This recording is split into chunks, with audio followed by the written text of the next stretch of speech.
Hello friends, നമസ്കാരം. പുതിയ വീഡിയോയിലേക്ക് എല്ലാവർക്കും സ്വാഗതം.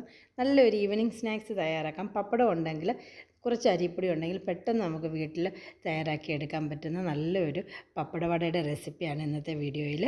അത് തയ്യാറാക്കുന്നത് എങ്ങനെയാണെന്ന്, എന്തൊക്കെ ഇൻഗ്രീഡിയൻസ് വേണമെന്ന് നോക്കാം. ചാനൽ സബ്സ്ക്രൈബ് ചെയ്തിട്ടില്ലെങ്കിൽ സബ്സ്ക്രൈബും ലൈക്കും ഷെയറും ചെയ്ത് എല്ലാവരും സപ്പോർട്ട് ചെയ്യണം കേട്ടോ. നമുക്ക് ഈ ബോൾ തയ്യാറാക്കുന്നത് എങ്ങനെയാണെന്ന് നോക്കാമേ. അരിപ്പൊടിയാണ് നമ്മുടെ ഇടിയപ്പത്തിനും അപ്പത്തിനും ഒക്കെ നമ്മൾ സാധാരണ എടുക്കുന്ന അരിപ്പൊടി. ഒരു 3/4 കപ്പോളം ഒരു മിക്സിംഗ് ബൗളിലേക്ക് ചേർത്ത് കൊടുക്കുന്നുണ്ട്.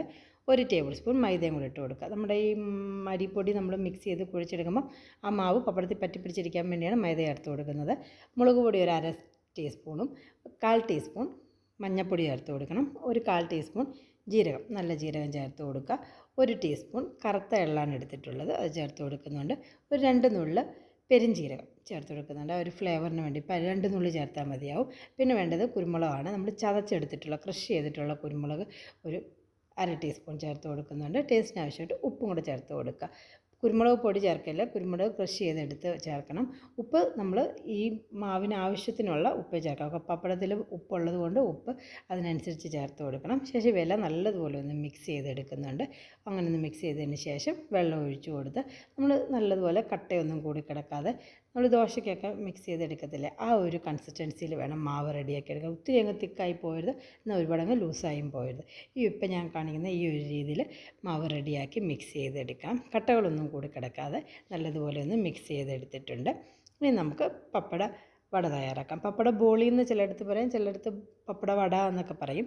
ഇപ്പം നമുക്ക് പപ്പട വട തയ്യാറാക്കാനായിട്ട് ഞാൻ പപ്പടം എടുത്തിട്ടുണ്ട്. പപ്പടത്തിന് മുകളിലുള്ള ആ പൊടികളൊക്കെ ഉണ്ടല്ലോ, ആദ്യം നല്ലതുപോലെ അതൊന്ന് തുടച്ച് മാറ്റി വൃത്തിയാക്കി എടുക്കണം. ഇപ്പോൾ ഫ്രിഡ്ജിൽ വെച്ചിട്ടുള്ള പപ്പടമാണെന്നുണ്ടെങ്കിൽ കുറച്ച് നേരം പുറത്ത് വെച്ചിട്ട് ആ തണുപ്പൊക്കെ ഒന്ന് മാറി ഒന്ന് ഡ്രൈ ആയതിന് ശേഷമേ നമ്മളിത് തയ്യാറാക്കാനായിട്ട് ഉപയോഗിക്കാവൂ. ഇപ്പോൾ പപ്പടത്തിൻ്റെ മുകളിലത്തെ പൊടിയെല്ലാം ഒന്ന് തട്ടിക്കളഞ്ഞിട്ടുണ്ട്.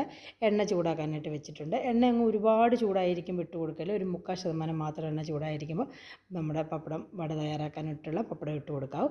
ശേഷം ഇതുപോലെ നമ്മുടെ മാവിൽ മിക്സ് ചെയ്തെടുക്കുക. പപ്പടം ഒത്തിരി നേരം മാവിലിട്ട് വെക്കുകയും ചെയ്യരുത്. ജസ്റ്റ് 2 സൈഡും നല്ലതുപോലെ ആ മാവ് പിടിച്ചിരിക്കത്തക്ക രീതിയിൽ മിക്സ് ചെയ്തതിന് ശേഷം കുറച്ച് മാവ് ബാക്കിയുള്ള മാവ് ഇങ്ങനെ ഇറ്റിറ്റ് വരും. ആ മാവ് നമ്മൾ ആ പാത്രത്തിലേക്ക് പോയതിന് ശേഷം ആ പപ്പടം നമ്മൾ എണ്ണയിലേക്ക് ഇട്ട് കൊടുക്കുക. ശേഷം നമ്മൾ ഒന്ന് ഡീപ് ഫ്രൈ ചെയ്തെടുക്കുക. ഒരു ലൈറ്റ് ബ്രൗൺ കളറായി കിട്ടുന്ന തീ ഒരു മീഡിയം ഫ്ലെയിമിൽ വെച്ചിട്ട് നല്ല ക്രിസ്പിയോടുകൂടി നമുക്ക് തയ്യാറാക്കി എടുക്കാൻ പറ്റുന്ന നല്ലൊരു പപ്പട വടയുടെ റെസിപ്പിയാണ്.